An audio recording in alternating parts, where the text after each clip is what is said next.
Bonjour frères et sœurs dans le Seigneur. Bonjour bien-aimés dans le Seigneur. J'espère que le Seigneur nous fait grâce encore ce matin. Oui, je le crois et je prie que cette grâce nous soit en abondance communiquée ce matin par la connaissance de sa parole. C'est ce que l'apôtre Pierre pouvait dire dans une de ses épîtres comme salutation à ses destinataires. Que la grâce du Seigneur nous soit abondamment communiquée par... Bénissons son nom pour le privilège qu'il nous donne ce matin d'être là dans sa présence pour le louer, le célébrer, mais aussi pour écouter sa parole. Puisque lorsque nous sommes dans la maison de Dieu, le Seigneur a également des choses à nous dire. Je prie donc que par son Esprit Saint, nous soyons donc disposés pour recevoir ce qu'il a prévu pour nous. Amen. Alors nous allons lire notre texte de base dans le livre de Genèse. Genèse chapitre 28, du verset 10 au verset 22. Genèse 28, 10 à 22. Je vais lire dans la version Louis II. Il est écrit: Jacob partit de Beersheba et s'en alla à Charan. Il arriva dans un lieu où il passa la nuit, car le soleil était couché. Il prit une pierre dont il fit son chevet et il se coucha dans ce lieu-là. Il eut un songe, et voici une échelle était appuyée sur la terre, et son sommet touchait au ciel. Et voici, les anges de Dieu montaient et descendaient par cette échelle. Et voici l'Éternel se tenait au-dessus d'elle, et il dit: Je suis l'Éternel, le Dieu d'Abraham, ton père, et le Dieu d'Isaac. La terre sur laquelle tu es couché, je la donnerai à toi et à ta postérité. Ta postérité sera comme la poussière sur la terre. Tu t'étendras de l'Occident, tu t'étendras à l'Occident et à l'Orient, au septentrion et au Midi. Et toutes les familles de la terre seront bénies en toi. Voici, je suis avec toi. Je te garderai partout où tu iras et je te ramènerai dans ce pays. Car je ne t'abandonnerai point que je n'ai exécuté ce que je te dis. Jacob s'éveilla de son sommeil et il dit: Certainement l'Éternel est en ce lieu, et moi je ne le savais pas. Verset 17. Il eut peur et dit: Que ce lieu est redoutable. C'est ici la maison de Dieu. C'est ici la porte des cieux. Et Jacob se leva de bon matin. Il prit la pierre dont il avait fait son chevet. Il la dressa pour monument et il versa de l'huile sur son sommet. Il donna à ce lieu le nom de Béthel, mais la ville s'appelait auparavant Luz. Jacob fit un vœu en disant: Si Dieu est avec moi et me garde pendant ce voyage que je fais, s'il me donne du pain à manger et des habits pour me vêtir, et si je retourne en paix à la maison de mon père, l'Éternel sera mon.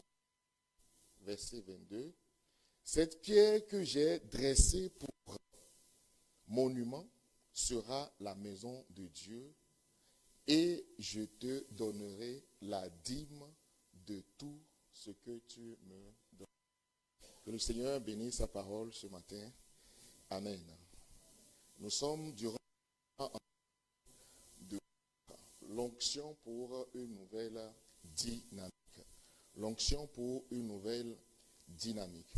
Alors, le dernier, c'est vrai, mais avant de préparer cette prédication, j'ai pris le temps d'écouter la prédication de dimanche passé pour ne pas être dit.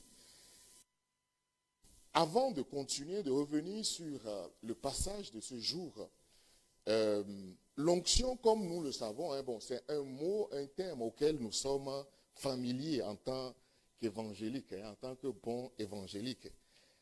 L'onction, comme ça a été dit le dimanche passé, je vais nous le définir brièvement. J'ai consulté le dictionnaire biblique qui définit l'onction comme étant le fait de répandre de l'huile sur une personne ou sur une chose. Le fait de répandre de l'huile sur une personne ou sur une chose ou bien sur un objet. Et lorsqu'on lit les Écritures, on se rend compte que l'onction permet d'atteindre plusieurs objectifs. L'onction permet de réaliser plusieurs choses. Et premièrement, par exemple, lorsqu'on lit la Bible, avant d'entrer dans le ministère, et les personnes, les prêtres, les sacrificateurs, par exemple, ils devraient être oints. Et dans l'ancienne alliance, il y a 3 catégories de personnes qui étaient particulièrement ointes, qui avaient besoin d'onction pour pouvoir rentrer dans leur fonction. Il s'agit des prêtres. Parmi ces prêtres, on a bien sûr la famille de Aaron qui a été spécialement consacrée pour le ministère, pour le sacerdoce dans le tabernacle. Il y a aussi les rois. Les rois, avant d'entrer en fonction, ils avaient besoin d'être oints. Et enfin, les prophètes. Les prophètes aussi étaient oints avant leur entrée dans le ministère. Et cela permet tout simplement de faire la volonté de Dieu pendant l'exercice de leur fonction, pendant leur mandat, au lieu de faire leur propre volonté. Donc l'onction qui était sur ces personnes, sur ces prêtres, sur ces rois et sur ces prophètes, des personnages qui sont indispensables dans la vie du peuple d'Israël, ces personnes devraient donc recevoir l'onction pour être à même, pour être capables d'exercer leur ministère, de faire surtout la volonté de Dieu, de faire ce que Dieu attend pour le peuple. Ce qu'il faut souligner ici, c'est que l'onction n'est pas pour celui qui la reçoit. On n'est pas oint pour soi-même. Si le Seigneur pose son onction sur un homme, sur un individu, ce n'est pas pour lui-même. Ce n'est pas pour faire de cet homme une star, pour faire de cet homme ou bien de cette femme une personne qui est célébrée, qui est acclamée partout où elle part. Non, l'onction n'est pas pour la personne qui la reçoit. L'onction, c'est d'abord pour la communauté. L'onction est déversée, est accordée pour que le peuple au milieu duquel la personne qui la reçoit va exercer puisse être donc bénie. Donc il y avait des personnes qui étaient consacrées par onction, les prêtres, les rois et les prophètes. Mais aussi dans l'ancienne alliance, les objets liturgiques étaient oints avant que ces objets ne soient dédiés pour le service dans le temple ou encore dans le tabernacle. Ce micro, par exemple, lorsqu'il est acheté, avant de commencer par l'utiliser, si on était dans l'ancienne alliance, on devait faire une cérémonie durant laquelle le micro va être consacré, va être oint, avant que ce micro ne soit utilisé pour le service dans la maison de Dieu. Tous les objets liturgiques donc devraient être oints. Et ils devraient être oints selon les directives particulières que le Seigneur donnait en particulier à Moïse, puisque c'est à lui que Dieu a accordé ces instructions au début après la construction du tabernacle. Et enfin, une dernière chose que je voudrais souligner avant de revenir sur notre passage ce matin, comme je l'ai dit, l'onction servait à beaucoup de choses.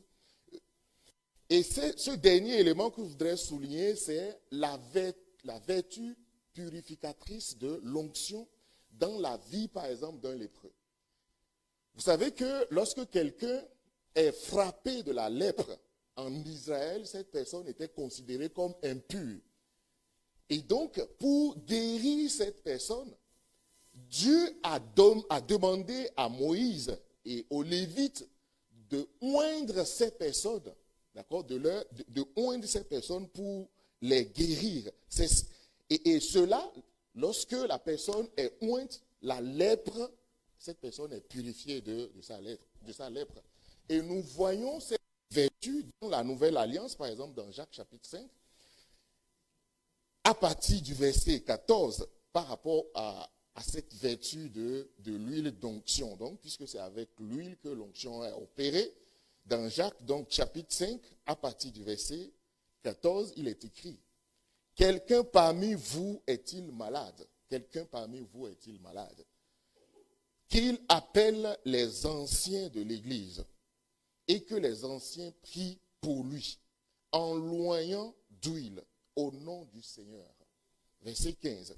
La prière de la foi sauvera le malade. La prière de la foi sauvera le malade et le Seigneur le relèvera. Et à la suite du passage, il est écrit: s'il a commis des péchés, il lui sera pardonné. Vous voyez, si quelqu'un parmi vous est malade, qu'il appelle les anciens pour que cette personne soit ointe d'huile et que les anciens puissent prier pour lui après l'avoir oint. Et à la suite de cette démarche, la personne sera donc guérie. L'onction a donc ces différentes vertus lorsqu'on lit effectivement la parole de Dieu. Ce matin, je voudrais m'attarder sur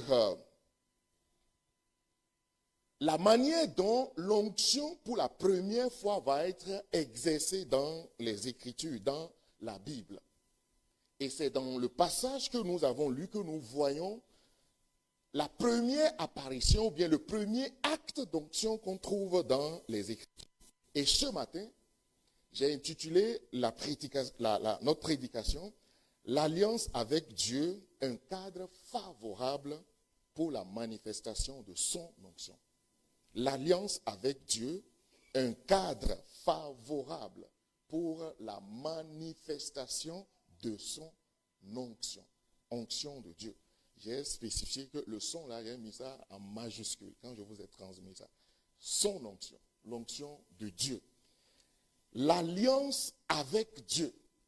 Et c'est cette alliance qui va constituer donc un cadre favorable dans lequel Dieu va manifester pleinement son onction.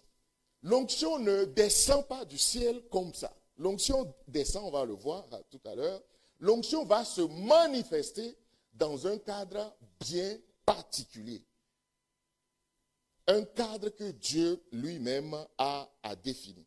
Comme je l'ai dit, c'est Jacob qui, pour la première fois, va opérer un acte d'onction. On l'a lu tout à l'heure. Et avant de revenir sur le passage que nous avons lu tout à l'heure, notre texte de base dans Genèse chapitre 28, écoutez ce que le Seigneur dit dans sa parole. Ce que le Seigneur dit justement à Jacob, qui est l'auteur de cet acte d'onction. Dans Genèse 31, verset 7, avant donc le chapitre 28 que nous avons lu. Genèse 31, verset 16, il est écrit: je suis le Dieu de Bethel.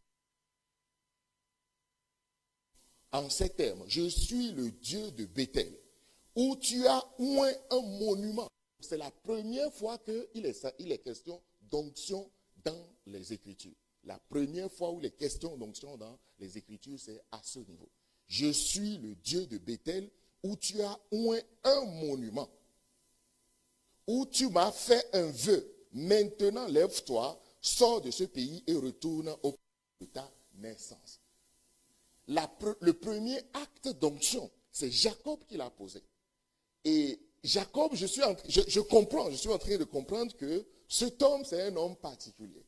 Tout ce qu'il fait a une perspective prophétique. Ça s'accomplit plus tard. En fait, tout ce que Jacob va mettre en place, cela devient par la suite un acte prophétique.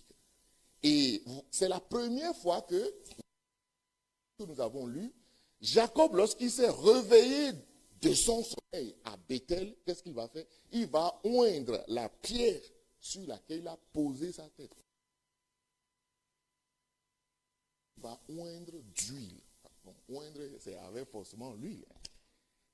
Il va utiliser oindre cette pierre. Et c'est ce que je nous lis cette partie. Jacob se leva de bon matin. C'est le verset 18 de notre texte. Jacob se leva de bon matin.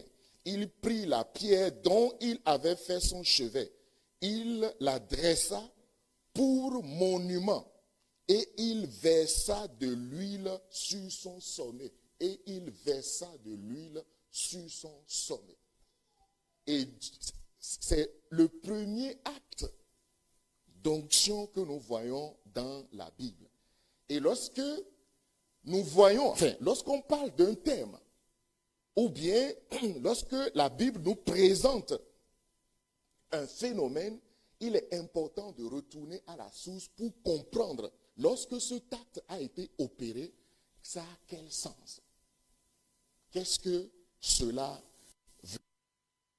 Et voilà pourquoi j'ai parlé ce matin, j'ai intitulé la prédication de ce matin, l'alliance avec Dieu comme étant un cadre favorable pour la manifestation de son onction. L'onction se manifeste dans le cadre de l'alliance avec Dieu. Pour que l'onction se manifeste dans la vie d'un homme, il faut que cet homme soit dans une relation avec le Seigneur. Il faut que cet homme ait une relation avec Dieu. Et dans le passage que nous avons lu, nous voyons déjà que Dieu se présente à Jacob comme étant le Dieu de l'alliance. Voici comment cela est présenté dans notre passage, à partir du verset 13. Et voici, l'Éternel se tenait au-dessus d'elle, de la terre où Jacob se trouvait. Et il dit, je suis l'Éternel, le Dieu d'Abraham, ton père. Ça a attiré mon attention. Dieu parle à Jacob, il dit, je suis le Dieu d'Abraham, ton père. Alors que le père biologique de Jacob, c'est qui? C'est Isaac, n'est-ce pas? Dieu saute Jacob, son père Isaac, il dit, je suis le Dieu d'Abraham. Le Dieu qui a établi cette alliance, que je suis en train de lire la portion ici, je suis ce Dieu-là. Puisque c'est à Abraham pour la première fois que Dieu va présenter cette alliance dans ces termes, avec ces principes que je suis en train de lire à partir du verset 13. Donc voici, l'Éternel se tenait au-dessus d'elle et dit, je suis l'Éternel, le Dieu d'Abraham, avec lequel donc Dieu a tissé une alliance à partir de Genèse chapitre 12. Et le Dieu d'Isaac. Dieu cite d'abord Abraham, son grand-père, avant de citer son père Isaac. La terre sur laquelle tu es couché, je la donnerai à toi et à ta postérité. Dieu avait déjà dit ça à Abraham. Il est en train de répéter, de renouveler l'alliance qu'il a établie avec Abraham à Jacob. Il est en train de renouveler les termes de cette alliance à Jacob, puisque Jacob est légalement le dépositaire de la suite de cette alliance. Abraham va partir, Isaac va partir. C'est le temps de Jacob. Dieu rappelle l'alliance qu'il a faite à Abraham. Il va lui dire, je suis ce Dieu-là, le Dieu d'Abraham qui a reçu pour la première fois cette alliance en ces termes, ou bien en ces paroles. Ta postérité, dit la parole de Dieu, sera comme la poussière sur la terre. Tu t'étendras à l'Occident et à l'Orient, au septentrion et au Midi. Et toutes les familles de la terre seront bénies en toi et en ta postérité. En fait, Dieu a dit exact, n'est-ce pas? Nous le savons. Dans Genèse 12, Dieu va renouveler ça d'ailleurs à Abraham à plusieurs reprises. Le Dieu qui oint, c'est le Dieu de l'alliance. l'onction s'opère dans un cadre établi, un cadre d'alliance. C'est très important pour nous, bien-aimés, dans le Seigneur. Et donc, Dieu va fonctionner, Dieu va travailler, va agir dans un cadre de principe. L'alliance ici, c'est un cadre de principe que Dieu lui-même établit. Un ensemble de principes qu'il prendra le soin de révéler, de communiquer à l'homme. Dans ce cadre principiel, c'est-à-dire ce cadre de principe, Dieu a sa part. Dieu a une responsabilité. Dieu a j'ai envie de dire, des obligations ou des devoirs vis-à-vis du peuple ou de la personne avec laquelle il est en alliance. Mais aussi, puisqu'il s'agit d'une alliance, l'alliance n'est pas unilatérale. Il n'y a pas une alliance entre, voilà, pour bon, bref, je ne peux même pas dire ça. L'alliance est forcément bilatérale ou multilatérale. L'alliance est entre plusieurs personnes, au moins 2 personnes. Et Dieu, lui, s'engage bien évidemment à accomplir. C'est ce qu'il va dire. Par exemple, si nous lisons, je pense, Luc chapitre 1, verset 72, je pense, la parole de Dieu nous rappelle que, en fait, le Seigneur, il est le Dieu qui est fidèle. Pourquoi?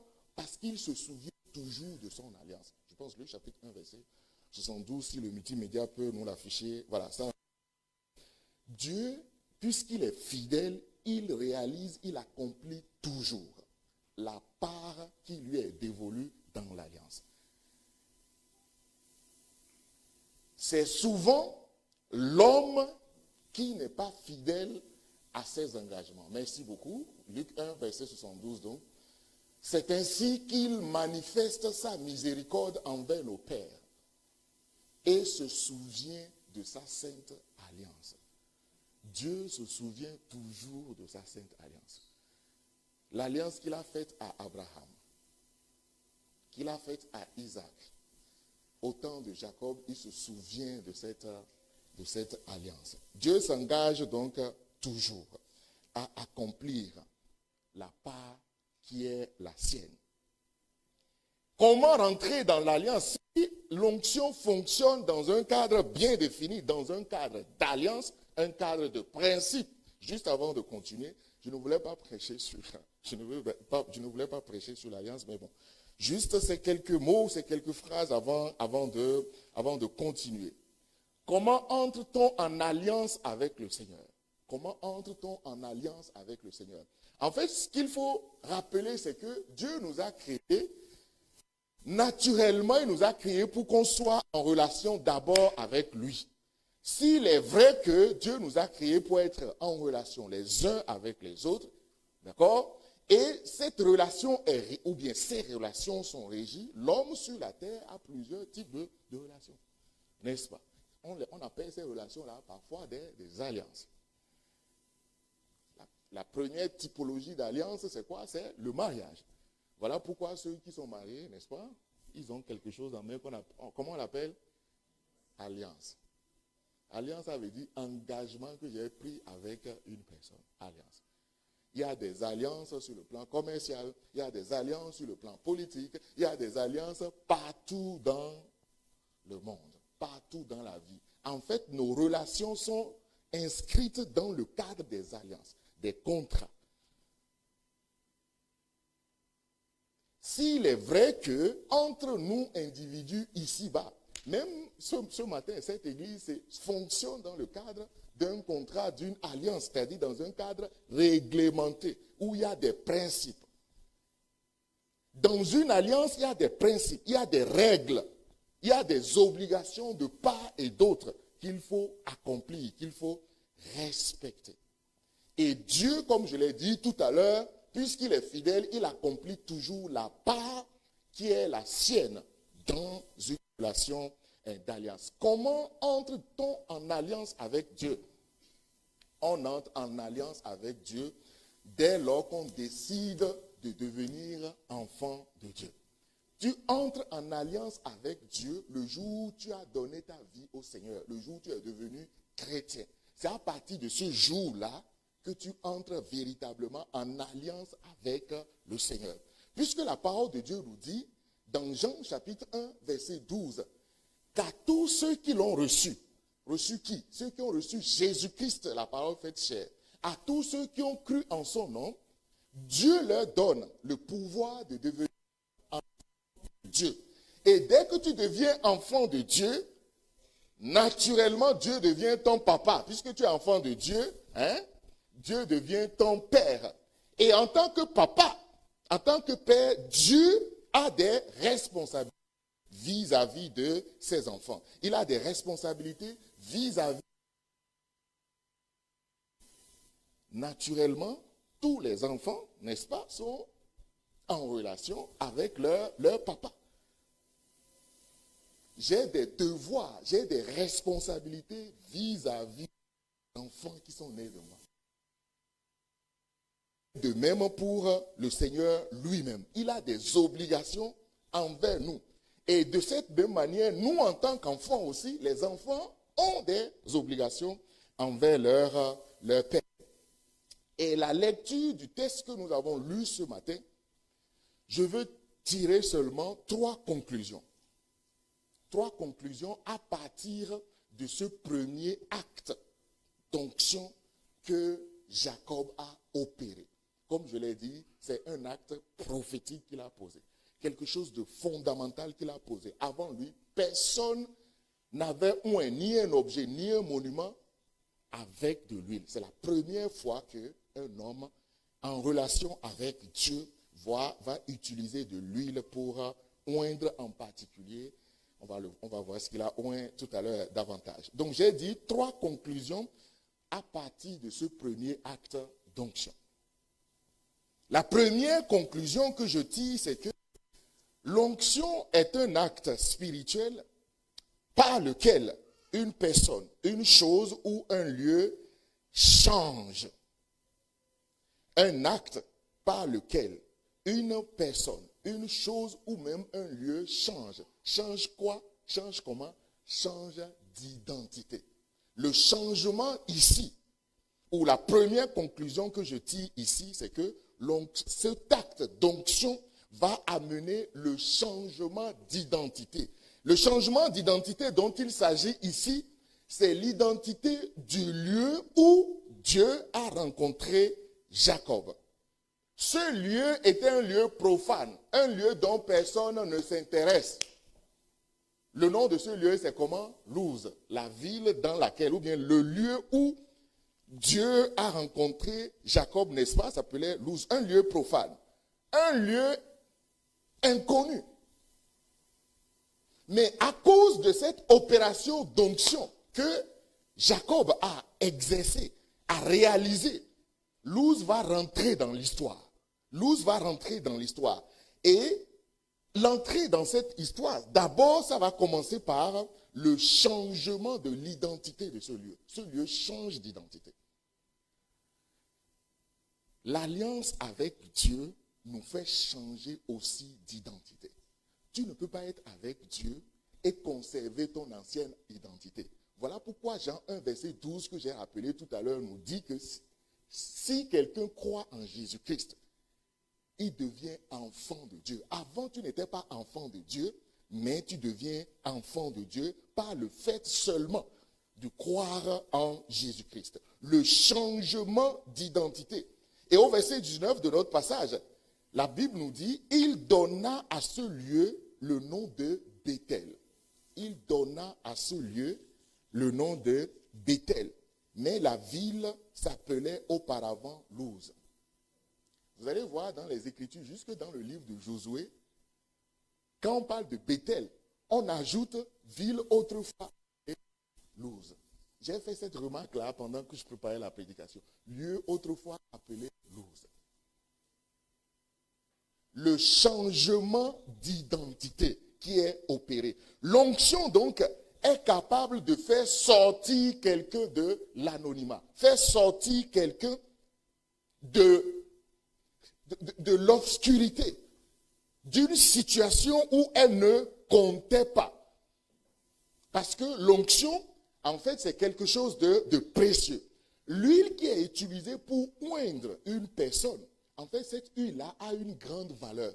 Vous savez, Il y a beaucoup de choses à dire vraiment sur cet acte d'onction. Quand on regarde dans les Écritures, en fait, l'huile était utilisée pour plusieurs choses, en dehors du cadre spirituel. Vous voyez, donc j'ai essayé de citer en introduction tout à l'heure quelques éléments spirituels, les objets liturgiques qui étaient oints, les rois, les prophètes, dans un cadre vraiment spirituel. En dehors de ça, rappelez-vous de Marie, la sœur de Marthe et de Lazare, qui a versé, qui a oint, n'est-ce pas, les pieds de Jésus avec quoi?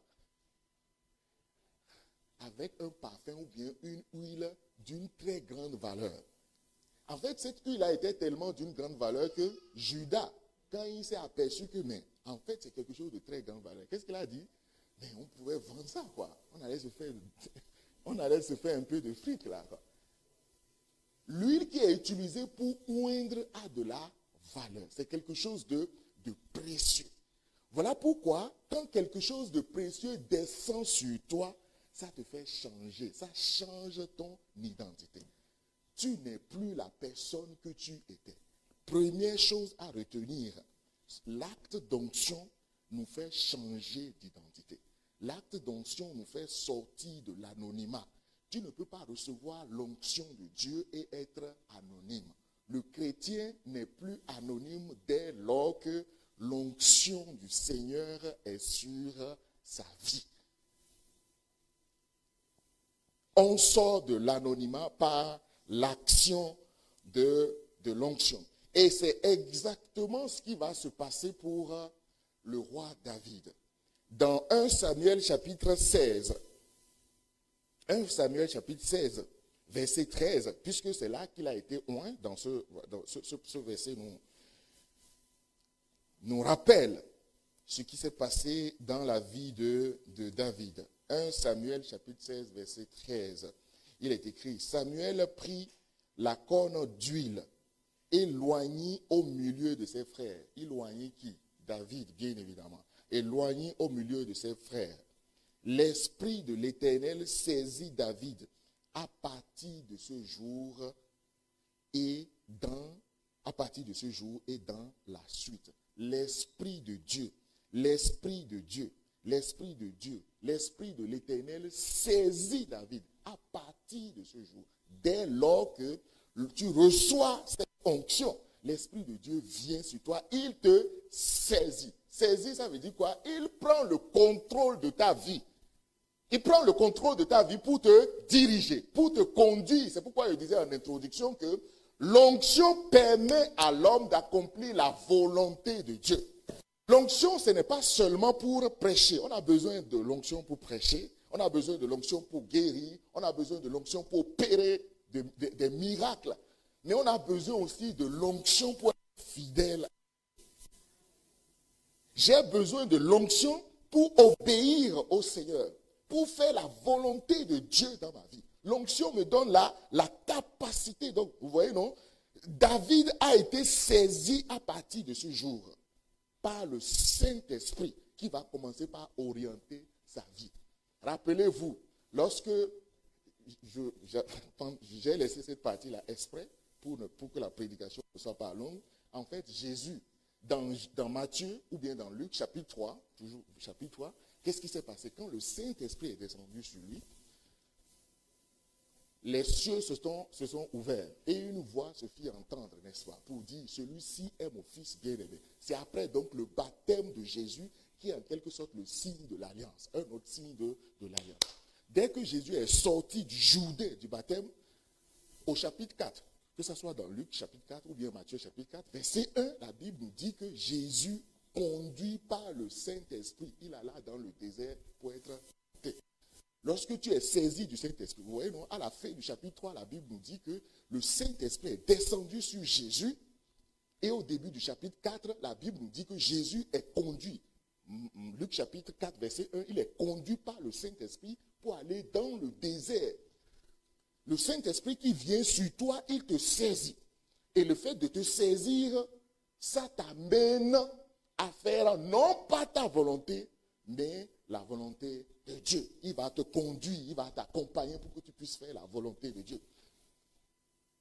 Rechercher aussi l'onction, bien-aimé dans le Seigneur, c'est rechercher la capacité de Dieu, la force de Dieu, l'aide de Dieu pour être fidèle au Seigneur. Parfois, on désire l'onction pour des choses spectaculaires. Mais l'onction n'est pas que pour ça. L'onction aussi nous permet de vivre comme le Seigneur l'attend de nous. Donc la Bible nous dit qu'à partir de ce jour, l'Esprit du Seigneur et l'Esprit de l'Éternel s'est saisi de David. Et jusqu'à la fin. Voilà pourquoi Dieu va le qualifier. La Bible va présenter David comme étant l'homme selon le cœur de Dieu. Et comme je suis en train de le dire dans ce premier point, l'onction qui nous fait changer d'identité. L'onction change notre identité et le changement d'identité nous fait sortir de l'anonymat. Le changement d'identité nous fait sortir de l'anonymat. Et David, lorsqu'il a été oint au chapitre 16 donc, et au chapitre 17, 1 Samuel chapitre 17, qu'est-ce qui s'est passé là? La bataille, n'est-ce pas? La fameuse bataille où David a eu raison de Goliath. Et au chapitre 18, en fait, la sortie de l'anonymat, comment cela s'est opéré? Comment cela s'opère? Dieu va donner l'opportunité à David de révéler, de manifester l'onction qui est sur lui, qui est sur sa vie. Quand il a reçu cette onction, au chapitre 16, au chapitre 17, il trouve une occasion. Dieu lui donne une opportunité. David, c'était qui? David était un jeune berger, n'est-ce pas? Il restait dans la brousse derrière les chèvres, les vaches, les moutons de son père. Il était gardien du troupeau de son père. Il était là-bas. Personne ne le connaissait en Israël. Les gens ont fini même par l'oublier, y compris même les gens de sa maison. Son père, Jessé, quand le sacrificateur David est venu pour oindre un roi dans sa maison, Samuel a dit, mais en fait, où sont tes enfants? Vous voyez, non? Le papa, Jessé, il va faire sortir un à un les enfants. Et il dit, qui est venu pour oindre le roi, il dit, est-ce que ce sont là tous tes enfants? Parce que parmi tous ces grands gaillards qui sont devant moi, aucun n'est qualifié. Parce que Dieu dit, ne regarde pas la taille, leur taille, ne regarde pas ci, ne regarde pas ça. Que lui regarde au cœur. Est-ce que c'est tout ce que tu as comme enfant? Et quoi?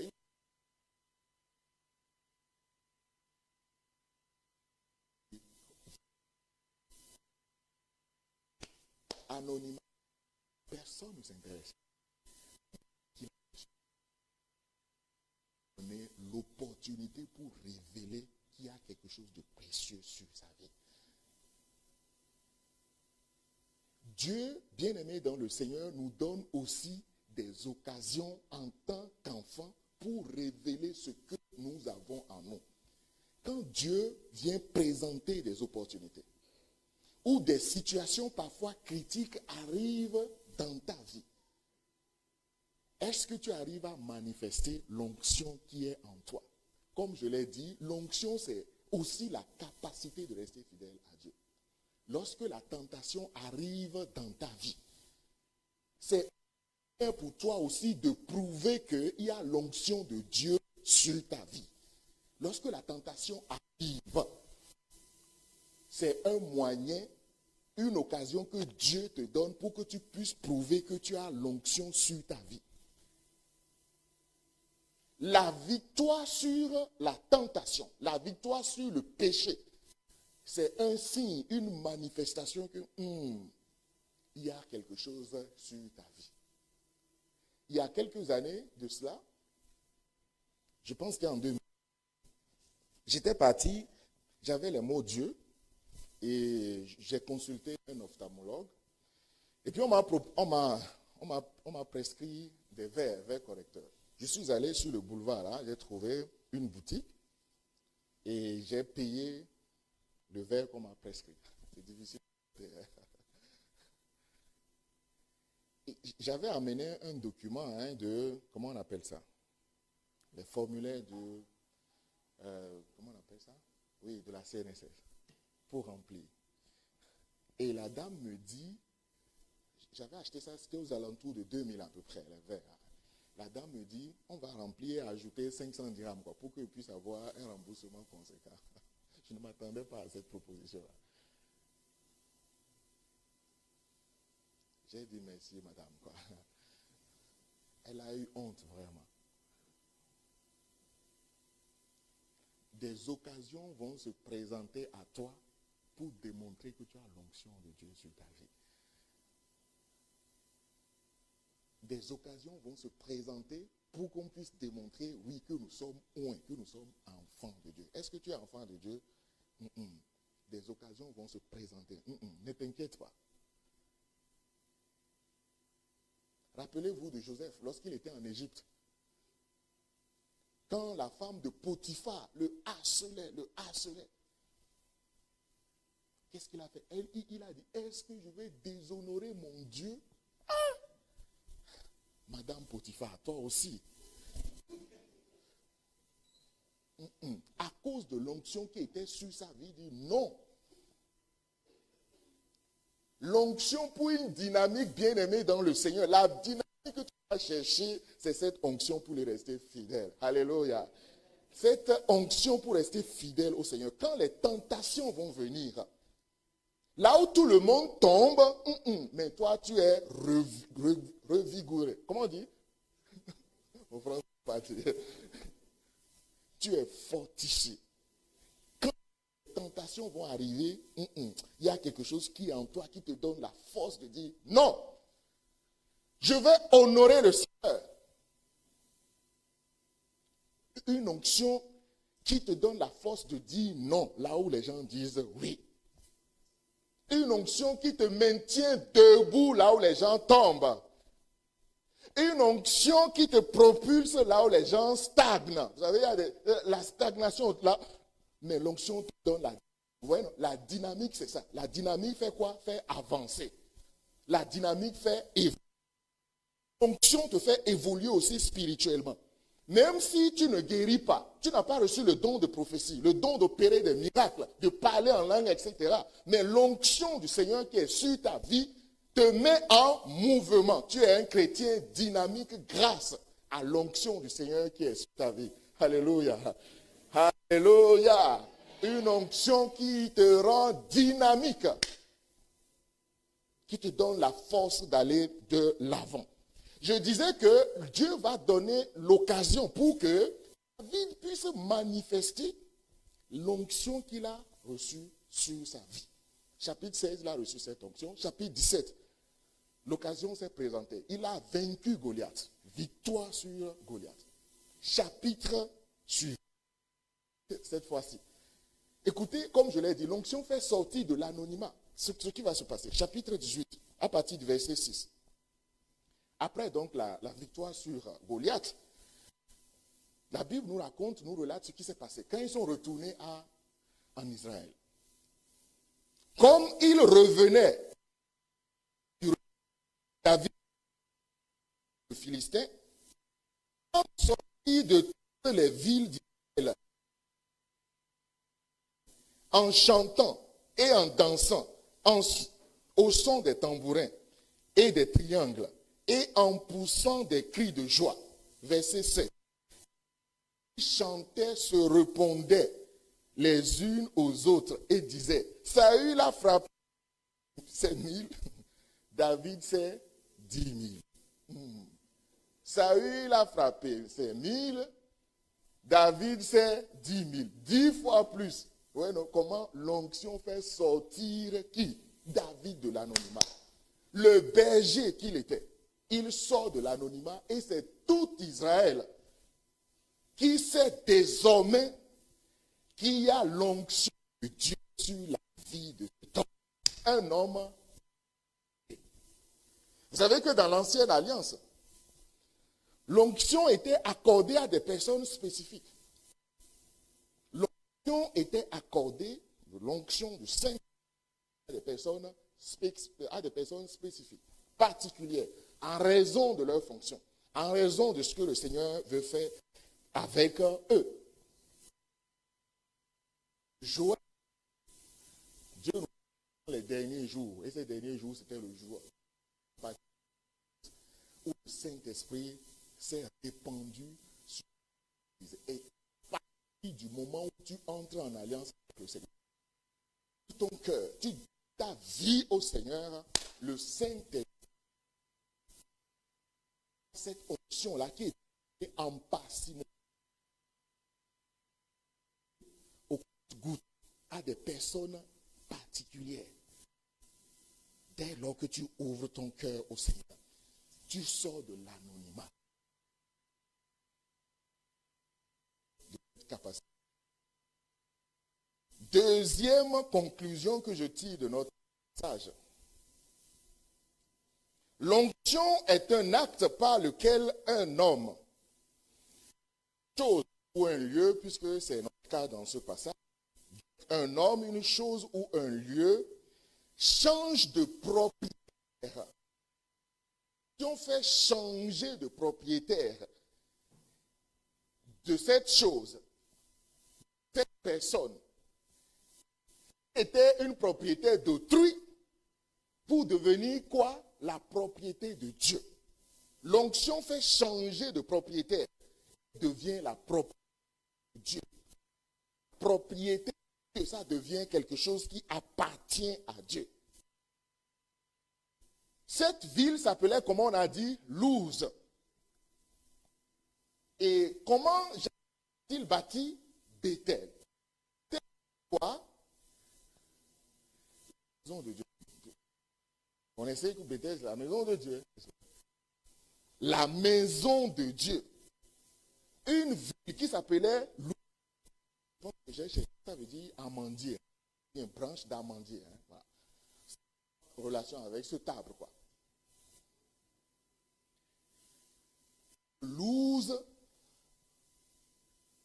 cette ville change d'identité, change de propriétaire et devient la propriété de Dieu. On nous dit la parole de Dieu ici. La maison de Dieu. Bethel veut dire maison de Dieu. Il en est de même pour nous aussi, frères et sœurs dans le Seigneur. L'onction nous fait changer de propriétaire. L'onction nous fait changer de propriétaire. Avant notre rencontre, avant d'entrer dans l'alliance, on n'était pas la propriété de Dieu. Le jour où tu as donné ta vie au Seigneur, que tu deviens la propriété de Dieu. Mais avant cette date, tu n'étais pas la propriété de Dieu. La parole de Dieu explique abondamment ce fait. Nous étions étrangers, inconnus de Dieu, étrangers aux lois de Dieu. L'apôtre Paul décrit tellement cette réalité. Nous étions étrangers à la vie de Dieu, à tout ce qui concernait Dieu. C'est l'entrée dans l'alliance. Sauveur. C'est à partir de cet instant-là que nous devenons la propriété de Dieu. Tu deviens la propriété de Dieu, je deviens la propriété de Dieu. Et l'apôtre Paul va expliquer ce concept, ce principe. Lorsque nous lisons 1 Corinthiens chapitre 6 par exemple, à partir du verset 13, je vais lire juste quelques portions pour avancer. La parole de Dieu nous dit, Paul, il a posé beaucoup de questions dans cette portion-là. 1 Corinthiens chapitre 6, là. Il a posé beaucoup de questions, surtout à partir du verset 10, après avoir expliqué. Bon, bref, verset 13, je prends la partie B. Mais le corps n'est pas pour l'impudicité. Le corps n'est pas pour l'impudicité, d'accord? Première information. Il est pour le Seigneur. Il est pour le Seigneur. Et le Seigneur pour le corps. Paul dit que le corps du chrétien qui est en alliance avec le Seigneur. En fait, c'est ça l'alliance. Tu dois savoir que quand tu entres en alliance avec Dieu, ton corps ne t'appartient plus. Tu changes de propriétaire. Tu deviens la propriété de Dieu. Bethel, maison de l'Éternel. Ça veut dire que c'est pour Dieu. Et c'est ça que Paul nous explique clairement ici. Il est pour le Seigneur. Le corps est pour le Seigneur. Et le Seigneur pour le corps, c'est-à-dire le Seigneur vient habiter là par son esprit. Verset 15. Ne savez-vous pas que vos corps sont les membres de Christ? Or, vos corps sont, ne savez-vous pas que vos corps sont les membres de Christ? Vos corps sont des membres de Christ en tant qu'Église ici. Chacun de nous est un membre du corps du Christ. C'est ce que ça veut dire. Ça, c'est la dimension Église ici.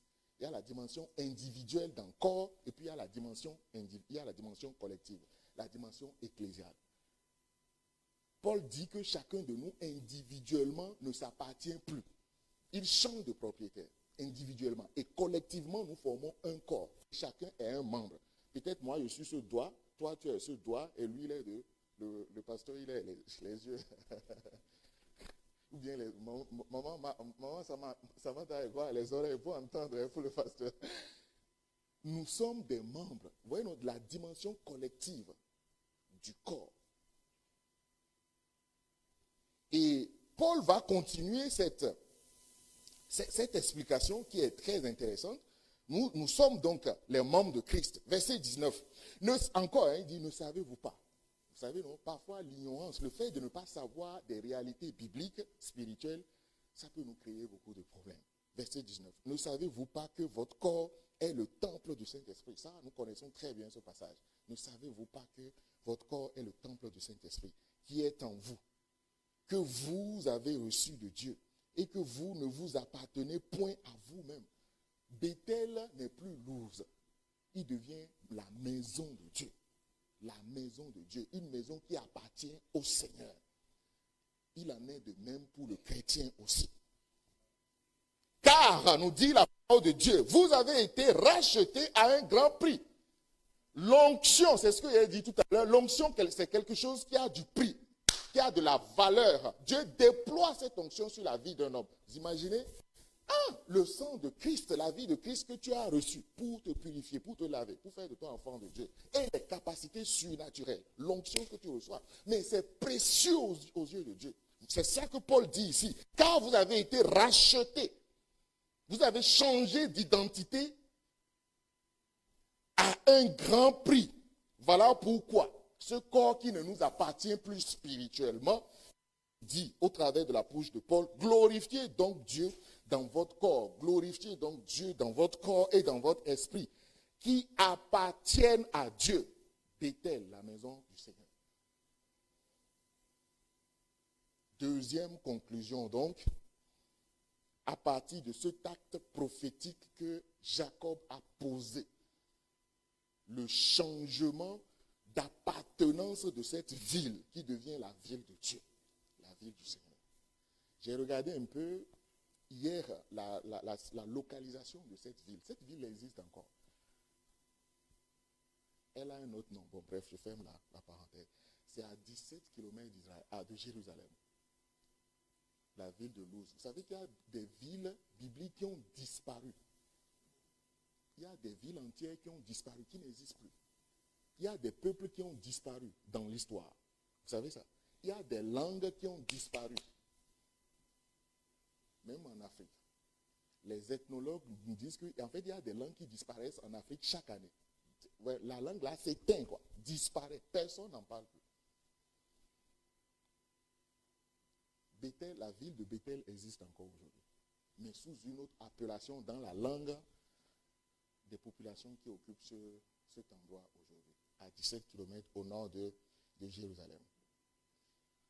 Pour que l'homme soit donc la propriété, pour que l'homme reste la propriété de Dieu, il faut qu'il se tienne donc éloigné de l'ancienne identité. Vous vous rappelez le premier principe ou bien la première conclusion que nous avons tirée. Il faut que l'homme se tienne éloigné de l'ancienne identité, puisque notre identité en Christ a changé. Dernière chose, et puis on va s'arrêter là pour ce matin. La troisième conclusion que je tire de cet acte prophétique que Jacob a posé, c'est que l'onction est un acte, toujours un acte par lequel un homme et une chose, ou bien un lieu devient un instrument entre les mains du Seigneur, entre les mains de Dieu. L'onction fait en sorte que la personne qui reçoit, ou bien la chose, comme je l'ai dit en introduction, cette chose qui a été ointe, cette personne qui a été ointe, qui a reçu l'onction, devient un instrument entre les mains du Seigneur. Dieu va commencer par utiliser sa chose. C'est ce qu'on appelle. L'onction fait changer d'appartenance. L'onction devient, après ce changement d'appartenance, l'homme, la chose ou le lieu devient donc un instrument que le Seigneur utilise. Et ça devient donc important pour le Seigneur. Un instrument que Dieu utilise. Si Dieu fait d'un homme un instrument, si Dieu fait d'une personne son instrument, donc ça veut dire que cette chose devient importante aux yeux de Dieu. Dès que ça devient l'instrument de Dieu, ça devient important à ses yeux. Pourquoi? Parce qu'on a vu tout à l'heure, en Corinthiens chapitre 6, nous avons été rachetés comment? À un grand prix. À un grand prix. Lorsque tu achètes un nouvel habit, une nouvelle chaussure, comment on fait? Surtout lorsque ça coûte là. On fait attention. On fait attention à ça. Si tu achètes un nouveau téléphone, un ordinateur nouveau, tu vois, on prend soin de ça. Parce que tu as investi ton argent sur ça. Et lorsque nous devenons, bien aimés, la propriété de Dieu, les yeux de Dieu vont commencer par se manifester, être perpétuellement sur cette chose, sur cette personne qui est devenue donc la propriété de Dieu, qui devient un instrument puissant entre ses mains. Et c'est ce que nous lisons par exemple dans 2 Chroniques chapitre 7, lorsque Salomon a bâti le temple pour le Seigneur après son inauguration. Lors de l'inauguration, la dédicace du temple, Salomon va faire monter une prière à Dieu. Et Dieu va répondre à cette prière de Salomon. Dans 2 Chroniques, chapitre 7, donc, verset 16. Maintenant, je choisis et je sanctifie cette maison. Je choisis et je sanctifie cette maison pour que mon nom y réside. Parce que c'est devenu Bethel, la propriété de Dieu. Mon nom y réside donc à jamais. Et j'aurai toujours là mes yeux et mon cœur. J'aurai toujours là mes yeux et mon cœur. Tu veux que les yeux du Seigneur soient toujours sur toi. Voici le secret. Tu veux que Dieu ait toujours son regard tourné sur toi, sur ta vie, sur tes projets. Deviens un instrument simplement entre ses mains. Entre en alliance avec lui. Maintiens cette alliance. Le secret pour que les yeux de Dieu soient sur ta vie. Pour que ta vie soit importante aux yeux de Dieu. Pour qu'il est intouchable. Touche-le, tu vas voir. Ne peux pas toucher cette personne. Deviens enfant de Dieu. Entre en alliance avec le Seigneur. Deviens un instrument important entre tes mains. Dieu va devenir ton défenseur. Va devenir ton allié, ton avocat. Va te défendre partout où tu iras. Et puisqu'il s'agit de Jacob, c'est ce que nous voyons dans Nombre chapitre 23, verset 23, un texte que nous connaissons maintenant très bien, Nombre 23, 23. Dieu nous dit dans sa parole, c'est la version second 21, la magie ne peut rien contre Jacob. Contre Jacob là, puisque Jacob est devenu, vous vous rappelez de ce que Dieu lui a dit à Bethel, je serai toujours avec toi. Voilà pourquoi il est écrit à propos de Jacob, la magie ne peut rien contre Jacob, ni la divination contre Israël. Au moment fixé, on dit à Jacob et à Israël ce que Dieu a fait. Un peuple intouchable, des personnes intouchables. Pourquoi? À cause des yeux de Dieu qui sont sur ces personnes. Un dernier passage et puis nous allons prier. L'instrument dont Dieu se sert doit se conserver pur. L'instrument dont Dieu se sert doit se maintenir pur. Puisque c'est dans cette pureté que Dieu manifeste pleinement sa grâce. Il manifeste pleinement son onction. Notre dernier passage du jour, 2 Timothée chapitre 2 donc. 2 Timothée chapitre 2 à partir du verset 20. La Bible nous dit, dans une maison, dans une grande maison, il n'y a pas seulement des vases d'or et d'argent, mais il y en a aussi de bois et de terre. Les uns sont des vases d'honneur. Je prie que tu sois un vase d'honneur pour le Seigneur. Un vase sur lequel le Seigneur a ses yeux, quoi. Vous voyez, à la maison, les ustensiles qui ont du prix là, Maman, tout le monde ne garde pas ça, n'est-ce pas? Même quand les étrangers finissent de manger, c'est des personnes autorisées qui prennent ça, qui lavent et qui vont ranger. Je prie que tu sois ce vase d'honneur-là, quoi, qui est utile pour le Seigneur, dont le Seigneur prend soin. Le Seigneur chuchote, cajole. Ça là, ça c'est pour moi intouchable. Et les yeux du Seigneur perpétuellement sur ta vie, puisque tu es devenu un instrument puissant entre ses mains. Alléluia. Est-ce qu'on peut incliner nos cœurs pour prier? Fais de moi, Seigneur, un sanctuaire pur et saint, précieux de tout mon cœur. Je serai pour un temple vivant. Fais de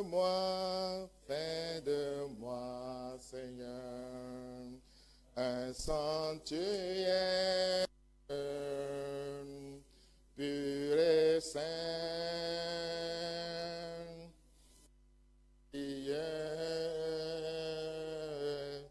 de tout mon cœur. Je serai pour toi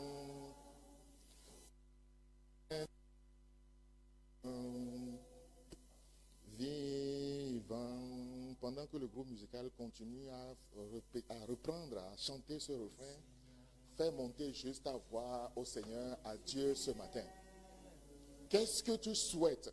Nous avons vu 3 applications de l'acte d'onction que Jacob a posé. Qu'est-ce que tu veux dire à Dieu au regard de ce qu'il t'a enseigné ce matin, au regard de ce qu'il nous a enseigné ce matin? Quel est ton engagement? Quel engagement prends-tu ce matin? Oh, Seigneur, merci pour ta parole. Merci pour la grâce que tu nous accordes ce matin, d'être en alliance avec toi. Merci pour cette possibilité, oh Dieu, de te rabaisser à notre niveau pour interagir avec nous, pour communier avec nous. Alléluia. Merci, merci Seigneur. Grâce que tu nous as accordée. Oh Dieu, tu es venu changer notre identité. Oh Seigneur, l'onction que nous avons reçue le jour où nous avons ouvert notre cœur, où nous sommes devenus chrétiens, nous fait changer d'identité. Alléluia. Merci Seigneur parce que j'ai une identité nouvelle en toi. Une identité nouvelle en toi. Alléluia. Oui Seigneur Jésus, merci. Merci parce que désormais, je ne m'appartiens plus. Nous ne nous appartenons plus. Mais nous appartenons à notre Dieu. Alléluia. Seigneur, merci parce que je suis ta propriété. Merci parce que nous sommes, Seigneur, ta propriété en tant qu'Église.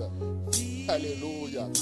Oh Dieu, merci parce que tu fais de nous ces instruments puissants entre tes mains. Ces instruments que tu utilises puissamment. Voilà pourquoi nous prions ce matin, afin que le sanctuaire que nous représentons, tel que nous sommes, ce temple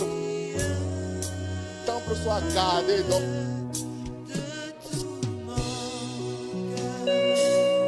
c'est notre prière ce matin, c'est notre désir ce matin. Oui, que nous soyons ce temple pur, saint, conservé pour toi, des vases d'honneur pour la gloire du nom